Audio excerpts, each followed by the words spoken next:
How do you know when it's time for new gear? Computers, phones, camera gear? We're going to talk about that. Today, let's start by talking about when is the right time to upgrade your computer.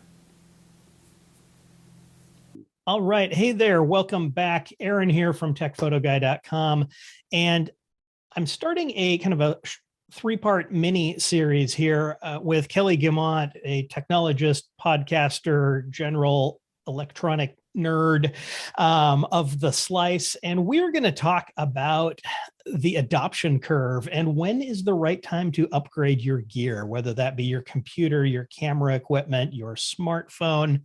And so with this being a three-part thing, if you're just catching this first part when it publishes, stay tuned. Be sure to subscribe down below so that you get the other ones. If you're watching this later, check out the description and I will have links to the subsequent videos. So first of all, welcome, Kelly. Why don't you give folks just kind of a Twitter-sized introduction to you for those who don't already know you, and we can go from there. Gosh, how could you not? I like to call myself a technology enthusiast.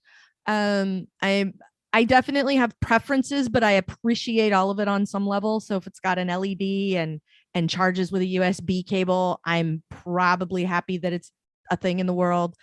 I have a lot of smart home stuff in my house, and I've kind of always been the person that people come to and ask for buying advice or, what do I need to know if I'm looking to get a new one of these?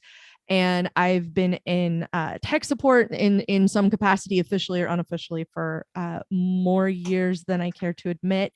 And right now, my job is IT consulting. So I work for an MSP, and we are the IT department for a bunch of companies that don't have their own IT staff. And so we take care of that for them. So I get all manner of calls and questions and problems to resolve on the regular. And so I kind of come at everything from the user perspective, because like I was a speaker at Macworld when Macworld was still a thing.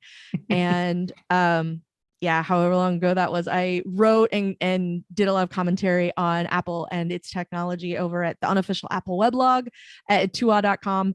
I was at the macobserver.com for a lot of years after that, and now doing my own thing over at the Slice. So I have like the user side of the Apple experience, but then also the admin and enterprise side of the Apple experience. So good deal. All right. Yeah. And right up the alley as we talk about these variety of ways that tech and photography are intertwined.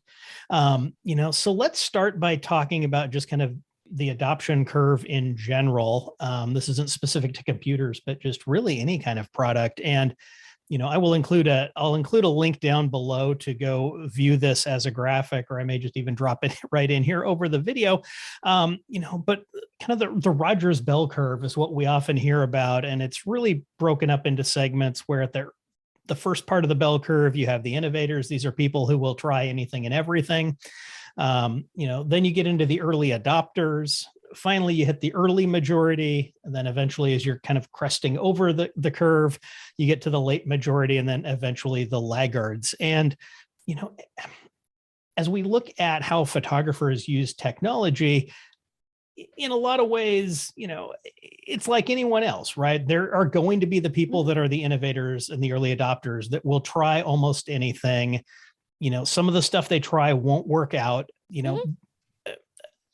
I always look at those folks with the thought of the people that are kind of in this camp that want to try everything new.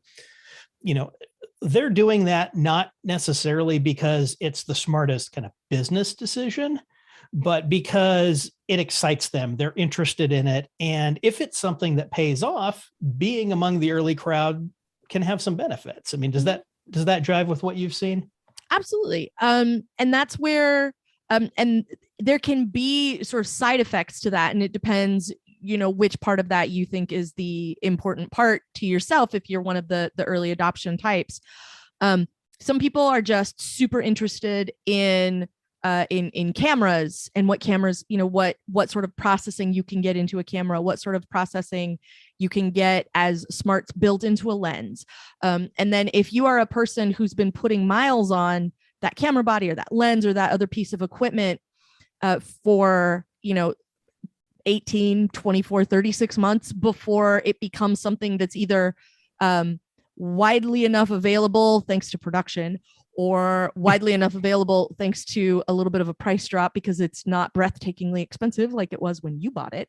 Now that you are a person who has a bunch of knowledge about it already, all of a sudden you're kind of an expert on whatever that new thing might be. And sometimes that's super helpful, particularly like if you're a person who's got a YouTube channel, or you release a podcast and people sort of look to you to have information about that. You've got some perspective, like, now that the new smell's worn off because I've lived with it for 6 months or a year or two, here's what I can tell you about the actual benefits of it. And when you can do that about the time that it becomes something that's more readily available to a lot of people, it's a lot more helpful. So it's good for commentary for, people who are looking for something. Like if you've been talking about it for a year already, that can be super helpful to other folks. Some people really enjoy being the canary in the coal mine. And and if that's where your interest lies, then, it's easier than ever to be a person who documents that. Like, here's what I loved about it. Here's why it drove me up a wall. Here's why I returned it. Right. Here's why I bought another, whatever those things might be. It's nice for other people to be able to kind of get at that information. But also like some people are also kind of resistant, particularly for folks who have spent a lot of time in technology. I'm here to tell you, Aaron, I've seen some stuff. Right. And, and one of the things that's interesting and you hit on is, the early adopters, the innovators, the early adopters, they pay a price, not just in, sometimes they spend a bunch of time and energy on something that turns out to not, pan out in the industry or going forward, but they will often pay a financial price because typically when we're talking about camera and photo products, stuff is most expensive when it's first released, and, sometimes it will go down over time. So, if you're going to be in that early adopter crowd with any of this stuff, computers, cameras, smartphones, any of that, you just have to understand that part of being in that group is that you will pay a premium price for things. And sometimes that will be a price that, don't look at it as an investment, because, the future results might be that you invested a lot of money in a technology that didn't pan out. So that's a good thing to do. So let's kind of pivot specifically into talking about computers, right? As, just as a general person conducting business in general in 2022 and beyond, but also in photography, right? Where we need to manage a large photo collection, have a lot of disk space, edit all our photos with, there's a lot of, AI software and plugins that make use of computing power now. How do what's your take on when is the right time to upgrade your computer? And really regardless of platform, right? Whether you're a Mac person or a PC, when is the old computer ready to be replaced? It will depend on a number of things. The first would be if you have one now that you rely on, is it working? If it tips over tomorrow, you probably need a new one right now. If you have the opportunity to plan for something like that, usually like with Apple hardware, there's something called AppleCare, and you get 3 additional years. So it's like 4 years worth of lifespan on that device, that if something happens to it, you just take it to the Apple store and work it out. Maybe you have to pay for an incident, if you spilled liquid in it or something. Right. But if there's screen damage or something, it's much cheaper than having to buy a new machine at that point. So having that happen is pretty straightforward. I always say to most people, like, find out kind of what your budget is, and then buy slightly more than you need right now. Because if you're a person who's not on a regular upgrade cycle, if you don't do this every even numbered year, if you don't even do this every time there's a Winter Olympics, right? Or every time there's a Summer Olympics, if you're more than 5 years out every time you buy a machine, then the one that you've got is going to be a really unhappy experience until you're able to pull the trigger on the new one. So buy something with a little bit more memory, if nothing else. A lot of machines now, in the name of being thin and light, or in the name of being of having better performance, they're all pretty self-contained. And so it's hard to, even if you know somebody like Kelly with what I like to call the fun set of screwdrivers, who will come dismantle the laptop and swap out components for you, which is a thing I've done. So much of it is all integrated or glued together now that that's really not a possibility. So don't buy something with 8 gigabytes of RAM now, if you know, with the intent that you're going to be able to get 16 in the future or more. That's really not a possibility anymore. And I would say memory is the thing to spend the money on, because it's easy to add an external drive or one of those real small thumb drives that's just real small on the side that you can put like 256 additional gigabytes of memory or more. Again, you know, if you're a person who spends money on the cutting edge, there's ridiculous amounts of storage out there, but that's an easy thing to mitigate, and memory you can't get around. So spend a little more and get a little extra RAM in the machine that you're getting. And then hopefully, you know, at that point, at least it's up to you when you want to get the new machine, instead of, this is so slow, I can't do anything with it anymore. Right. Yeah. And that's a good point, right? Is how often you're going to upgrade your machine is going to feed into what machine you get. You know, I mean, you know, I won't go into all the details right now, but, you know, as we record this, I'm in the midst of, I ordered a new MacBook Pro months ago at this point, and it's not going to be here for months into the future at this point, based on what Apple is telling me, due to current supply chain issues here in May 2022 when we're recording this. You know, but thankfully I'm at a point where I'm still able to use my current machine. It doesn't do everything that I wish it did, or maybe quite as quickly as I wish that it did.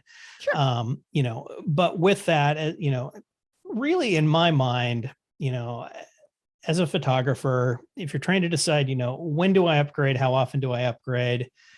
You know, if we're talking about, you know, when do you need to, I mean, if you're at a point where you are annoyed by how slow your computer is, or if you're at a point where your computer just can't do something you want it to do because it doesn't meet the system requirements, obviously you're at a point there where an upgrade is going to make sense.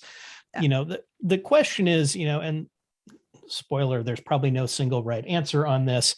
You know, the question really boils down to people is, what is that sweet spot for them personally, where, you know, I mean, let's say you're using, you know, Aftershoot, which is a piece of AI powered photo culling software that I had a video about earlier a couple months ago. And, you know, if it takes it 6 minutes to go through and cull your photos using the AI, you know, is that acceptable to you? Well, it might be, right? And so upgrading to the latest, greatest machine that turns that 6 minutes into 3 minutes, you know, it may not be worth the $3,000 to get 3 minutes of your life back, you know, that time. Even if it's 3 minutes of your life once a month, you know, that's still a $3,000 chunk of change.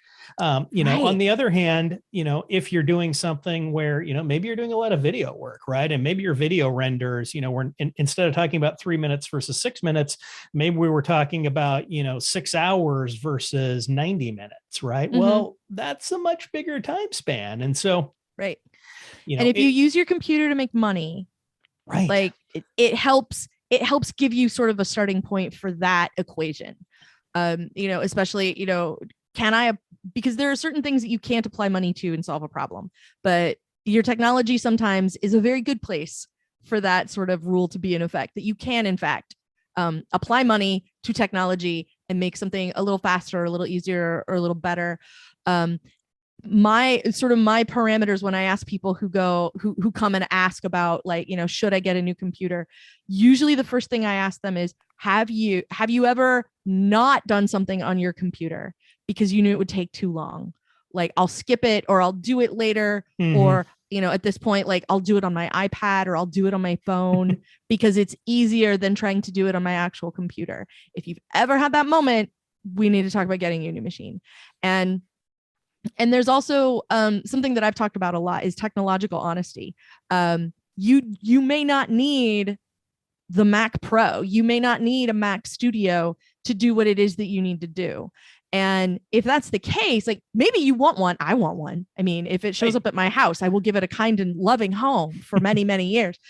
But but primarily for a lot of people, like, you know, I know a number of folks who had a desktop machine and upgraded that old computer to an iPad, and it's more than enough horsepower and more than flexible enough to do all the stuff that they need to do Right. in front of a screen that has a Wi-Fi connection. So that helps too, is trying to figure out what it is you're actually doing. So if you're doing a lot of video work, yeah, you want slightly more machine than you probably can afford in order to get the maximum horsepower out of it for the longest period of time that you can get it for. Right. Right. Yeah. Because if you're going to replace your machine every year, you're not buying a new machine because you need a new machine. You're buying a new machine because you like having a new machine. Just like there are people that buy a new car every year or two, or they lease a new car every year or two, right? It's not because they need the latest model of the Honda Accord, you know, for their driving needs. It's because they like having the latest model for their driving needs. Right. And if that's you, cool, you do you, that's fine. But you're probably not even watching this video because you know that you already know that. So cool. I was gonna say, I look forward to subscribing to the YouTube channel that tells me how to live that lifestyle. Right. Sweet. Good. So those are some good thoughts on computers. You know, I think that's probably a good point to wrap up this. As I said at the beginning, this is kind of video one of a 3-part segment. So be sure to subscribe so that you see the future too. If you're watching this into the future, I will have dropped the links into the description so you can jump directly to them. And with that, look forward to that second video where we're going to talk about when is the right time to upgrade your camera and your photo gear. So stick around, tune into that video, and I'll talk to you again soon.